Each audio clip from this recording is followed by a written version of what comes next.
All right, guys, we're back. We're going to transition to a T-spine AP now. We just got finished with the C-spine series. So the swimmer's projection that we showed you is also typically part of the T-spine series. But since I covered it in the demonstration in C-spine series, we're not going to cover it here, but usually a routine T-spine series is an AP T-spine, a lateral T-spine, and then a swimmer's projection as well. So the swimmer's projection is usually a tie-on.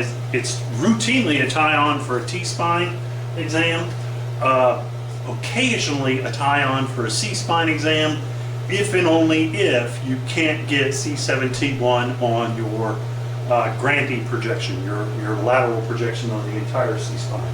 Remember, use the weights. You get about 3/4 an inch of real estate. It might save your patient an additional exposure and save you a little bit of time.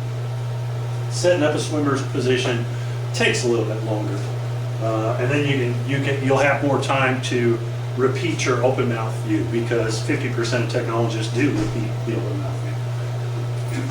I repeat the open mouth view. Miss Heather, you repeat the open mouth view? Oh yeah. It's just tricky. All right, so for the AP T-spine, now we're limited here on our demo table. We don't have a moving bucky. We even, the table controls are not even enabled either.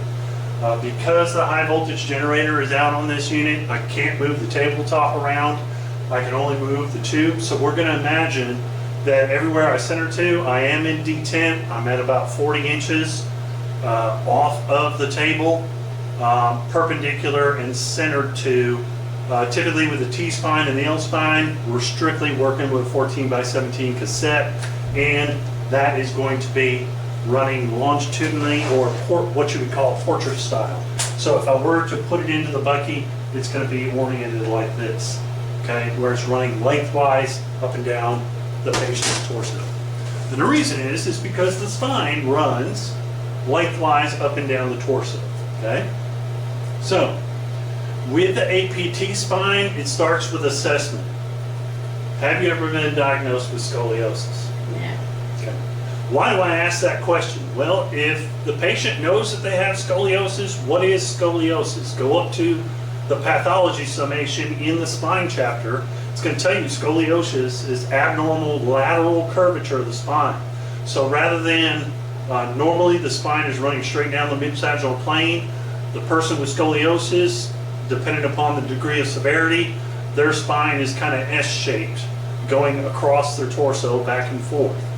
Why do I need to assess that on the front end? Because I need to know how far I can open my collimators, okay? For a normal spine, I'm only going to open about 4 inches across from left to right on either side of the mid-sagittal plane. About 2.5 inches, 3 inches on each side of the mid-sagittal plane. That's plenty for T-spine and L-spine. You do not need an entire abdomen or an entire chest, okay? So we center here for that T-spine.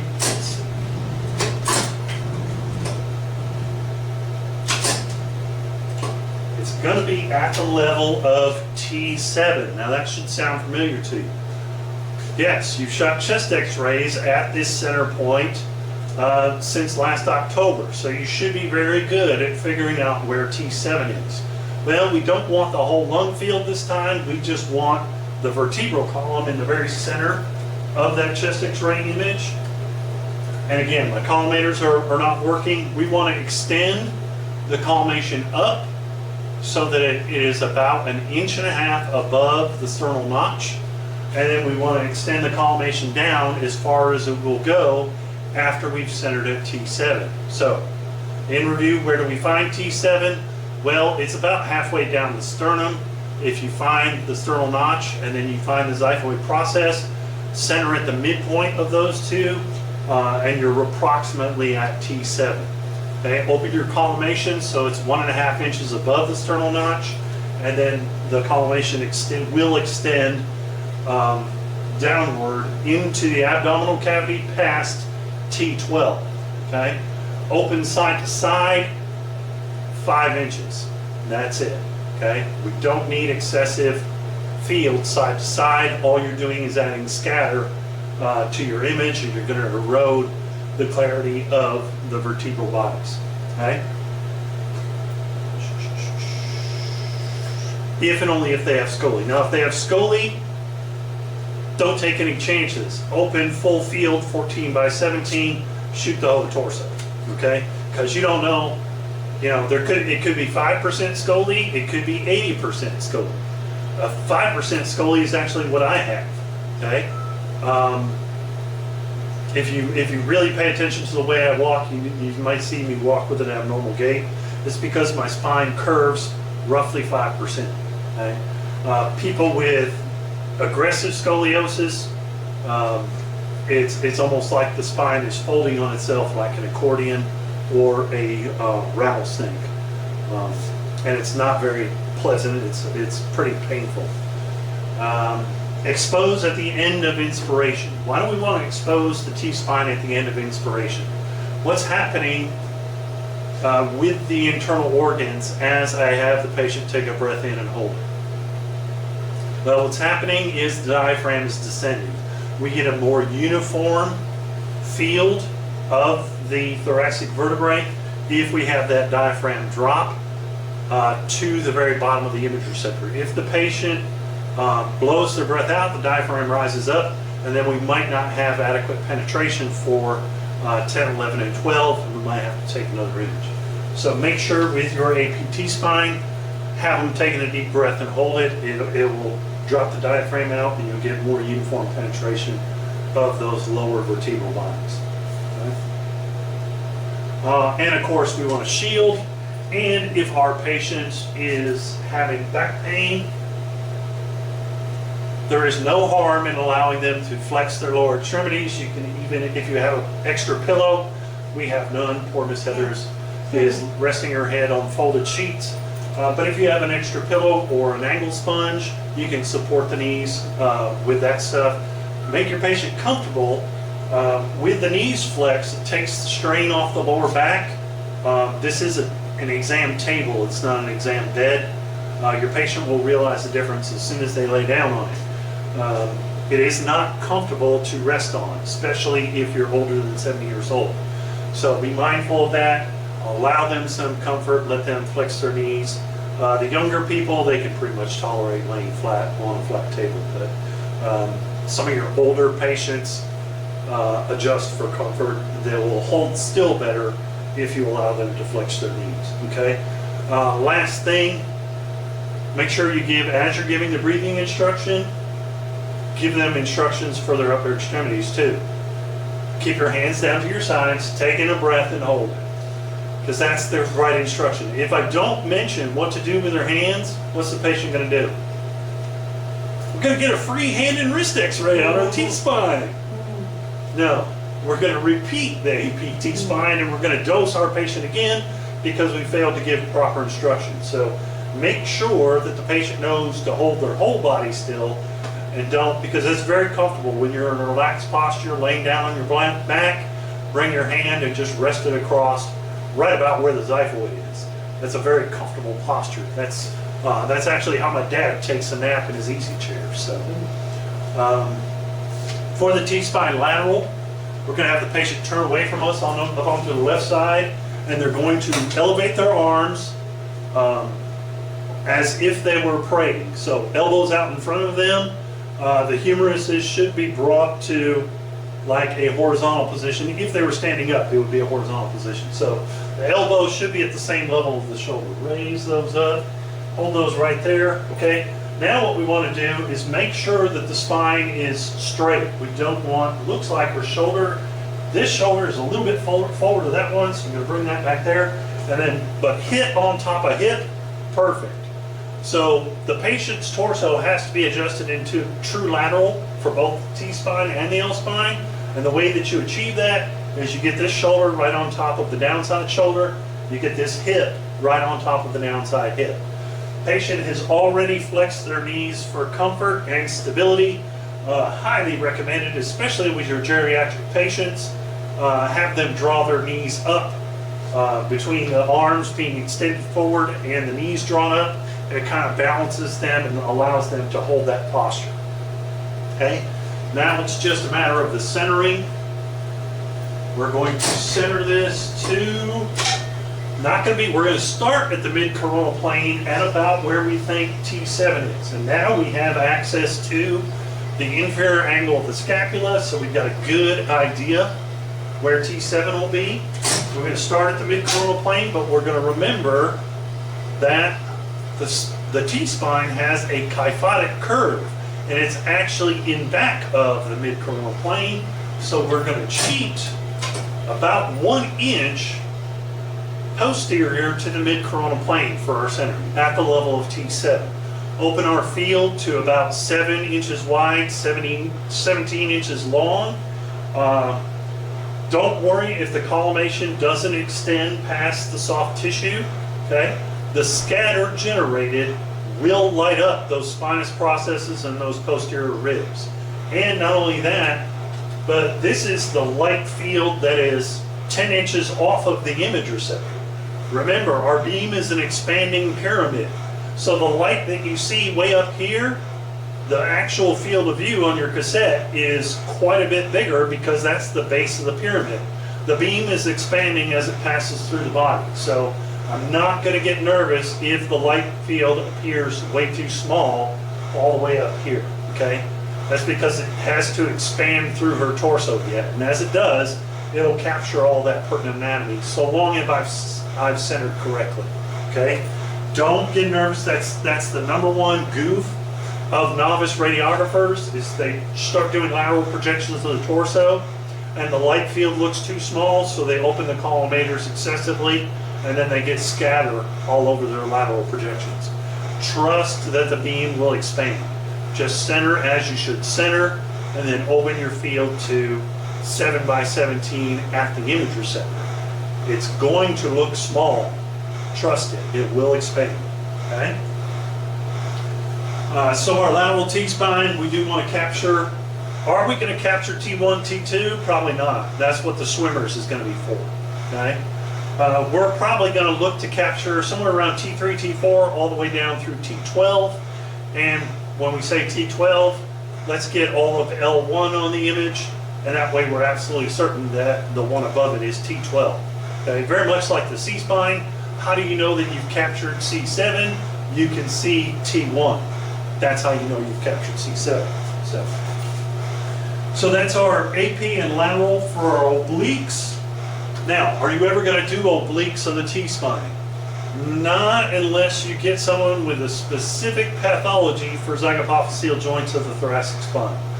In my 15 years of x-raying on live patients, I never once did T-spine obliques on live patients.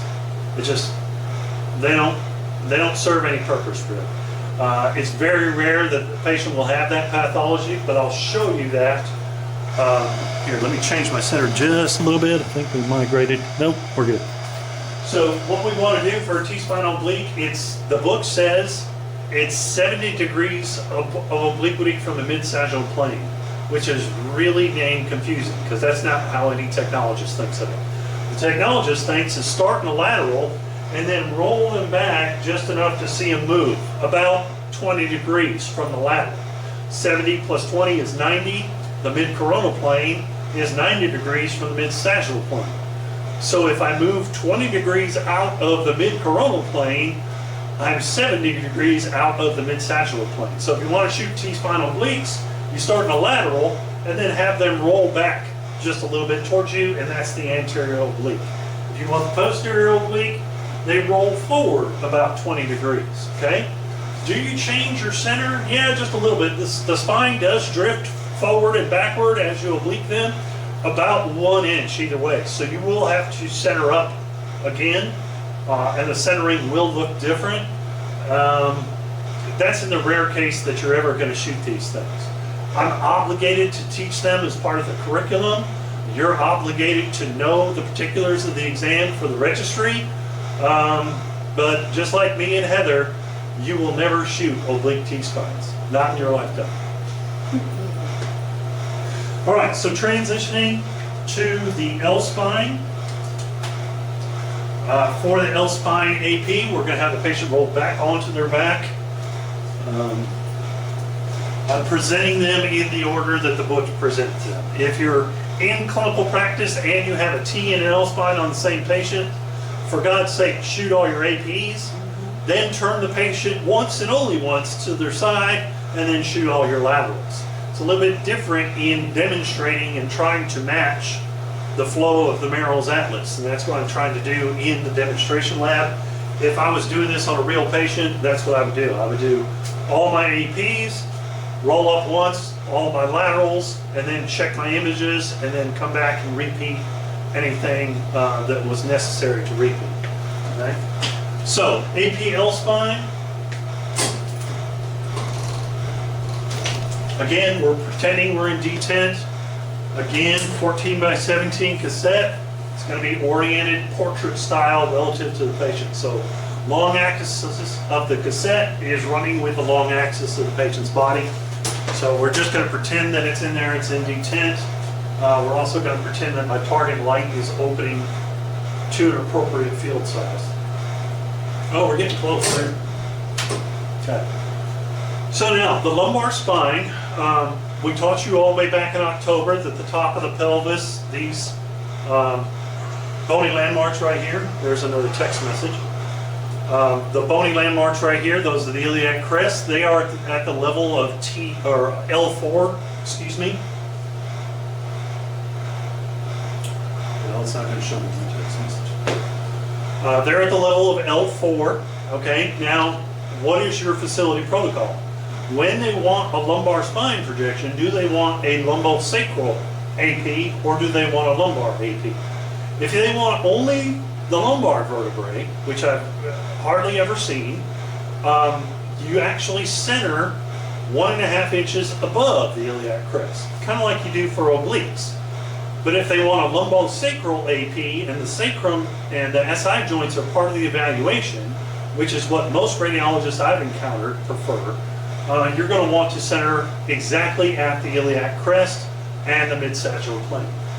And again, do you have scoliosis? No. So if the patient doesn't have scoliosis, I can bring my collimation in tight, side to side. Again, about 5 inches across is all you need. The L spine will be in there, okay? So, center, mid-sagittal plane, iliac crest. That will get you the entire L spine, L1 through L5, plus the entire sacrum. Now you might want to open to, if it's a sacral and they want to see the SI joints, open to about 6 inches across, just to be sure that you capture both SI joints bilaterally, okay? So the light field should be extending almost to the xiphoid, somewhere in the neighborhood of the xiphoid, and then through most of the pelvis below the center point, okay?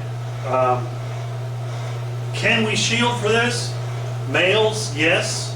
Contact shield or some such thing, something tinier than a half shield. Thyroid shield, contact shield, so on and so forth. Females. Now, the reproductive organs are actually in the collimated field right now. Yeah, we're not going to ask personal questions. We're just going to assume Miss Heather still has ovaries. If she does, they're sitting right smack dab in front of her sacrum. So by including the sacrum in the evaluation, the ovaries are going to be in the primary beam. There is no way to effectively shield your female patients for lumbar spine AP. Okay? We are using 40-inch SID perpendicular central ray for this. Okay? Where are we going to place our markers? For the T-spine and the L-spine, you actually place the markers basically in the same anatomical region. For the T-spine, I like to mark about 2 inches south or inferior from the xiphoid and all the way to the edge of the collimated field. And hopefully it's not overlying the rib articulation with T12. Hopefully it's outside of the articulation of the rib with T12 and it's outside of the transverse process. Well, that's a good location to mark for the T-spine, lower corner of the APT spine. It's also a good location to mark for the APL spine. It's going to be the upper corner of your APL spine projection. And again, all the way at the collimated edge, up as high as you can go for the APL spine, down as low as you can go for the APT spine. Oh my goodness, I forgot. I forgot in the C-spine lecture, and it's also an issue here at the L-spine. Artifacts. So in the C-spine, for the open mouth, if they have a tongue ring, just have them stick their tongue out. The tongue ring should be somewhere near the tip of the tongue, and it should extend over the mandible. If the patient has a belly button ring, you can ask if they can remove it. If they refuse, don't start a fight with your patient. Just write a comment card, write a little note to your radiologist. Artifact in the field, patient had body piercing, refused to remove upon request. Get on with your day. It's not worth it. If you're doing obliques, it'll shift out of the way of the pertinent anatomy anyway, right? But just a comment about artifacts. In the C-spine, you got to be very cognizant of artifacts, and you're going to see it almost immediately. Necklaces, earrings, tongue piercings, and also on the lateral C-spine, bra adjustment straps. If there is a metal adjustment bracket at the top of the shoulder, that might overlie C7. So. All right, moving on to our lateral lumbar spine. If you would go ahead and roll back up onto your left side. And again, we want to draw the arms up. Because if we don't, she might, go ahead, just rest that hand right on top of your hip here. Yeah, so now her elbow and her forearm are right in the shot. That's not going to be any good. Okay, so specific instructions for the arms again, up like they're praying. Okay, same alignment of the torso. We want to make sure that the torso is in true lateral, so shoulder on top of shoulder, hip on top of hip. Now, where are we going to center? Well, this time mid-coronal plane. Now remember, for the T-spine, we cheated 1 inch posterior for our center from the mid-coronal plane. But the lumbar spine has a lordotic curve. It actually bows forward toward the anterior portion of the patient, and it comes right about at L3, L4. It does. The vertebral bodies do cut right through the coronal plane. So centering at the coronal plane with about 7 degrees or 7 inches of latitude on each side. That is open collimation, about 7 inches wide, 17 longitudinally. Centered at the level of the iliac crest and the mid-coronal plane. Now, don't extend the mid-coronal plane from the EAM and the shoulder. Judge your mid-coronal plane by where is the summit of the iliac crest. So the iliac crest is actually a rainbow type ridge on top of the pelvis. It does have a high point, and that high point is the lateral aspect of it, okay, right here. The greater trochanter is at the mid-coronal plane as well. So draw your line between where you think the iliac crest comes to its most superior point and the greater trochanter, and that's going to be the mid-coronal plane. Center right at the iliac crest at the mid-coronal plane. Open top and bottom. Let's see, 17 divided by 2. Oh Lord, math in my head. Woo. 8.5 inches on either side of that, and you should capture the entire L spine. You might, depending upon how tight you collimate, you might clip the distal end of the sacrum and coccyx. Not a big deal. If you get the more proximal end of the sacrum, S1, S2, then you've done it well. Now sometimes, and the reason we're transitioning to the next shot, folks do carry a little bit more of their body weight around their hips, and usually the pelvis is thicker to penetrate than the region of the abdomen just above the pelvis. So for that reason, we do transition to routinely for an L5 S1. Now, if you encounter that in the Merrill's Atlas, it's going to say that the angle for the L5 S1 is a variable angle, okay? And that's on page 473. So let me walk you through what they're talking about. And Heather's actually a very good example here. The distance between her shoulders, that is her shoulder axis, is smaller than the distance between her and her hips. So her spine, you imagine it's running horizontal? No, it's running downhill. From her pelvis into her neck, her spine is running a little bit downhill, about 5 degrees downhill. So that means that the space at L5S1 is not, the intervertebral space is not standing straight up and down. It's actually canted toward her head about 5 degrees. So and what I call this analysis is I call it the shoulder to hip ratio. You can just step back from your patient, look at the girth of their shoulders, that is the span between their shoulders and the span between their hips. If the span between their hips is larger, then the spine is running downhill going toward their head, and you need to angle toward their feet to open up the intervertebral disc spaces. How much do you angle? About 5 degrees. You want to match the plane of the spine going into the pelvis. So put a 5 degree down angle on this projection, and then where do you center? Well, it is 1.5 inches inferior from the iliac crest and 2 inches posterior from the ASIS. Now techs will have a trick with their left hand. You put the tip of your index finger on the ASIS, and then with the webbing of your hand, you cup the iliac crest with the webbing of your hand, and then rest your thumb on their sacrum, and you should be able to direct your crosshair right in between the tip of your finger and thumb, like there. And that's approximately 1.5 inches down from the iliac crest, and it's approximately 1 or 2 inches posterior to the ASIS. So that's the technologist's quick trick on how to get to the center of an L5S1 spot. Okay? Now, if we were not imaging Heather, if we were imaging me, as you can see, I'm one of those weirdos. I've got shoulders that are damn near 1.5 times the size of my hips. Right? So my shoulder to hip ratio is exactly backwards from what Miss Heather is. So if I lay on my side of the table, my spine is actually running downhill as you go toward my feet.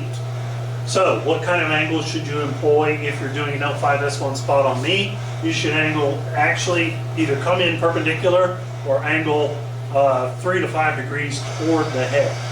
Right? So that angle is variable. Now most folks though, most body habituses, the most common adjustment you're going to be making is angling somewhere toward the feet. Okay? That's because most body habitus, the person's pelvis is wide. All right, guys, we're back doing some position and procedure demonstrations. We have another volunteer. Ms. Suter has graciously made herself available this morning. So we're going to get right to it. The one I left off with was obliques of the lumbar spine. I'm going to go into those. You're going to use a 14 by 17 portrait style in the bucky trim. Okay? And you should be in detent, so 3 buttons that are lit up. Okay, we get an appropriate field. Again, assessment. Do you have scoliosis? Okay. If the patient doesn't have scoliosis, then you can trim in side to side, not front to back. Trim in side to side to about 5 inches across on their anterior abdomen.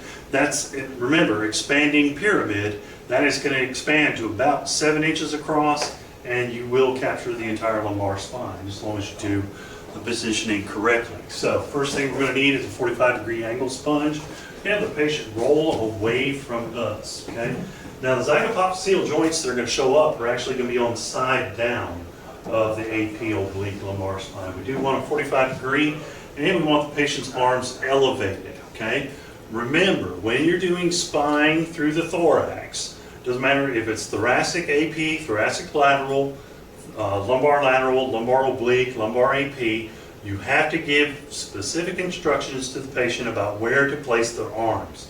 If you do not do that, they're going to get comfortable and they're going to put a hand right in front of their spine. Okay? And then you'll end up repeating the radiograph. Now, where do we center for this thing? We are 40 inches perpendicular. We have the spine in a 45-degree oblique plane from lumbar spine. What we want to do is find the ASIS and the iliac crest. All right, there's iliac crest. We actually want to go for the oblique. We want to come 1.5 inches superior to the iliac crest, and then we want to go 2 inches medial to the ASIS. That's the center there. Okay. It doesn't. I am not centered to her mid-sagittal plane because now the spine is in their posterior abdomen and it's actually rolling back toward me a little bit. So we cheat a little bit toward the high side, 2 inches medial to that ASIS at a level 1.5 inches superior to the crest. Where are you going to mark for this thing? I would recommend marking on the medial side superior corner of this projection. Alternatively, medial side inferior corner will work as well. Okay, so a left or right marker there. You're going to mark side down, so this would actually be the right oblique. Okay, patients roll to the right, it's a right oblique. Right side is down. Doing the left oblique is just roll back to flat, then you walk to the other side, roll up this way, place the sponge, roll back. Okay, and now I just have to adjust my center. Got to find the ASIS, which is there. You got to find the iliac crest, which is here. Okay, 1.5 inches superior to the iliac crest, 2 inches medial to the ASIS. So there's my other lumbar spinal oblique. Okay, so I want to transition. Now, male patients you can shield, female patients you cannot. Suspend at the end of expiration. So blow your breath out, hold it out. This is going to demonstrate the zygapophyseal joints closest to the IR, both of these projections.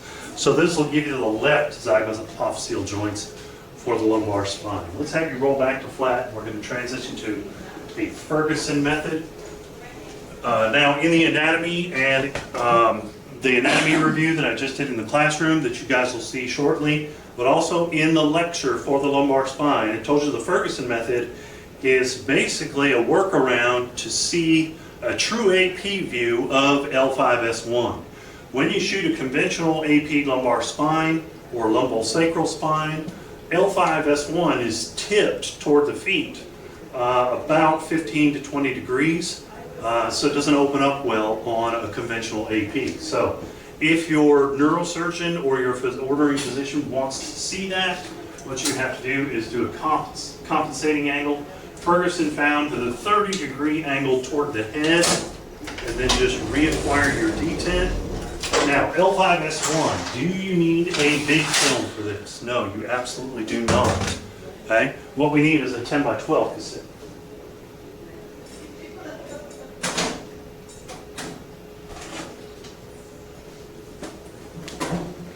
So with that 10 by 12 cassette, we will capture all the sacrum and we'll capture the joint space. Again, we want to roll this down, so we're back to detent. Right, and I'm checking that with my laser on the cassette here. Okay. And we can collimate into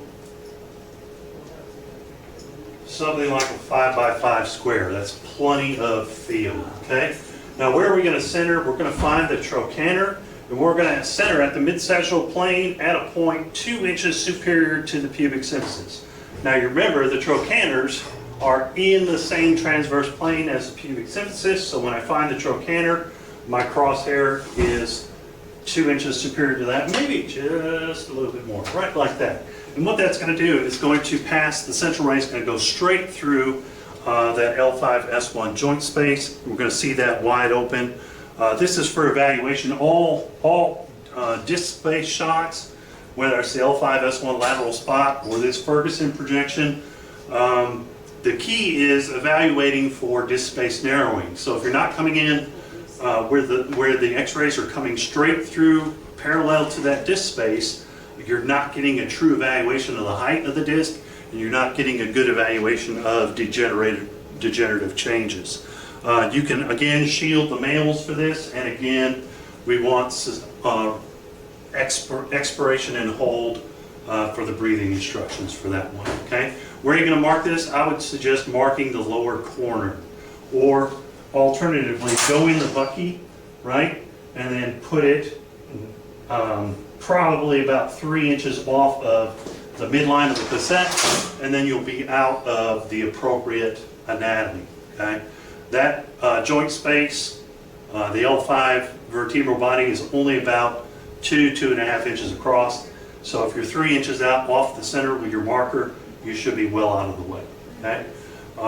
Very easy for us to transition from this one to an AP sacrum. So We have the same orientation of the cassette, 10 by 12 portrait style. Okay? We're just going to reduce our angle now. The sacrum only calls for about a 15 to 20 degree angle. And notice my patient has, without instruction, but has bent their knees. You definitely want the patient comfortable. Okay? Bending the knees of the lower extremity reduces the lordotic curvature of the lumbar spine. It allows you to lay a little bit more comfortably on an x-ray exam table. Okay? For the sacrum, same center. We're going to find that, again, mid-sagittal plane, 2 inches superior to the level of the pubic symphysis. Now with a slightly less angle, now we're aiming straight at the sacrum, and the sacrum that curves posterior with this uphill angle, we're basically stretching it out and laying the sacrum out flat on the back of the pelvis. You should see 2 partially open SI joints on either side for this projection. Mark in the lower corner because the sacrum tapers in toward the midline as it goes from superior structures is fairly thick. It's about 4.5 inches across through the SI joints, but it tapers to only about a 1/2 inch, 3/4 of an inch across at its most inferior. So mark in the lower corner and you'll be out of the pertinent anatomy for your AP sacrum shot. Okay? Breathing instructions, that's going to be suspended respiration again. We're still at a 40-inch SID.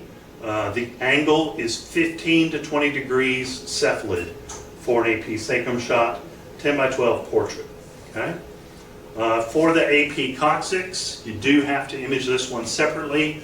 It's very much like we got set up here. We're just going to go 10 degrees towards the feet this time rather than 15 toward the head. So I'm going to move up this way. Reacquire detent. Every time you change angle, always take the step to reacquire detent. Come back in. Same center point. Okay? So find the trochanter and direct the crosshair at the mid-sagittal plane about 2 inches superior to the level of the trochanter, so the level of the pubic symphysis. Now what we're doing is we're kind of, with the angle, we're angling away from the sacrum and we're bringing the coccyx superior to the pubic symphysis. On a straight AP pelvis, the coccyx and the pubic symphysis are completely superimposed on each other. But with this down angle, now the pubic symphysis tends to run off the bottom of the film, or the bottom of the image, rather, and you see the coccyx usually right in the center of the true pelvis, superimposed over the bladder. Now, a word about this: if it's an unprepped coccyx, a stacked coccyx exam from the ED, don't get upset if you can't see it. Just center it right. It's not your fault that they ordered a stacked coccyx exam. The Merrill's Atlas specifically says, in order to visualize the coccyx well on an AP axial projection, the patient needs to be properly prepped. They have to have an empty bladder and they have to have their bowels cleaned out, specifically the lower bowels, the rectum and the sigmoid colon. If they have gas or stool present in the rectum or the sigmoid colon, you aren't going to see squat on an AP coccyx. In fact, I used to call it the stoologram when I was in clinical practice, because 9 times out of 10, that's what I'm seeing. I'm seeing a nice study of a full rectum, but the coccyx is lost in between the mucosa of the rectal sigmoid region and random air bubbles and so on and so forth. Okay, but that's how you do both the AP axial coccyx and the AP axial sacrum projection. So I'll show you that light one more time before we move on. Okay. The next one we're going to do is SI joints. So for SI joints, I've actually done it 2 ways. They used to teach in the Merrills that there was an uphill angle for this. So I'll show you the modern method where they don't call for an angle, and then I'll show you the way that I was traditionally trained how to do SI joints. So Merrill says shoot perpendicular 40-inch SID, but you got to oblique the pelvis. Now, are we obliquing 45 for this? No. If you look at the sacroiliac joint, especially on a CT slice, maybe at the beginning of the spine chapter, you'll see a CT slice of the sacrum. You'll notice that the sacroiliac joint cants from the midline outward at about a 25-30 degree angle. So we want to roll the patient up, but not to a true 45. So we want to bring this sponge out a little bit, and go ahead, relax back down on that. It's basically just enough to say that the pelvis is oblique, okay? You're usually at about 20-30 degrees. If it's like, okay, that's a little crooked, it's not exactly 45, but it's definitely not straight, that's your 20 to 30 degree oblique of the pelvis. Now, the only question comes is, where do you center? Well, you find the ASIS, that SI joint is going to be 1 inch medial to the level of the ASIS. So you're just going to put your crosshair right there, okay? The high side, the side elevated away from the image receptor, is going to open up. The side closest to the image receptor is going to close off completely. So what can you tell me about collimation then? You only need about 3 inches across of real estate on the high side SI joint. If you do more collimation than that, you're just adding scatter to your image. It's really not necessary. There's no other pertinent anatomy on this shot other than the open SI joint. Now, where do you mark? I would mark the external or the lateral inferior corner. Place your marker down there. Possibly the medial inferior corner. You definitely don't want to mark the high side. There might be some arthritic change and some pathology around L5S1. Usually if you're getting SI joints, it's for sciatica. So they're looking for arthritic change through the SI joints. They're looking for narrowing of the sacral foramina possibly, and they're looking for pathological changes at L5S1. Okay? So this is going to be our left side SI joint. If we want to do the right side SI joint, again, we take the sponge, move a little bit up that way, and it's not an aggressive rotation. She's at 45 right now. We want her to come back so that she's just off AP. Let me have a little bit more right there. Very good. Okay? So it's a shallow oblique for that pelvis. Okay? You can assist getting a shallow oblique by taking that high side arm and just have them flop it over, and so the elbow's in front of the chin. That creates that 20 degrees obliquity that shoulder partially roll up all the way through the torso, and it might be a little bit more comfortable for your patient. More comfortable, Ms. Suter? No. Not really? Okay, well, I'll stop torturing you in a minute. Okay? At the level of the ASIS, again, 1 inch medial, that's where the crosshair lands. Okay? We're not at the mid-sagittal plane at all. That SI joint is well off the mid-sagittal plane, and it's facing outward. So we roll the pelvis up, and now we're shooting straight down that open SI joint.